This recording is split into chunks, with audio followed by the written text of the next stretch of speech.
Integrado en el campus Río Ebro, este nuevo espacio servirá para generar sinergias entre los pilares fundamentales del sector de la tecnología, la investigación, la formación y las empresas.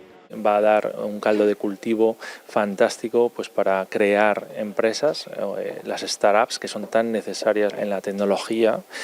También va a dar pie a tener empresas locales, muy importante también para las multinacionales, ¿no? Para ser un polo tractor de ciertas multinacionales que sin duda aportan conocimiento, aportan método, y todo eso sustentado en la juventud, sustentado en el conocimiento. Uno de sus edificios será para ampliar el Instituto Tecnológico de Aragón, que se ha quedado pequeño con más de 300 trabajadores.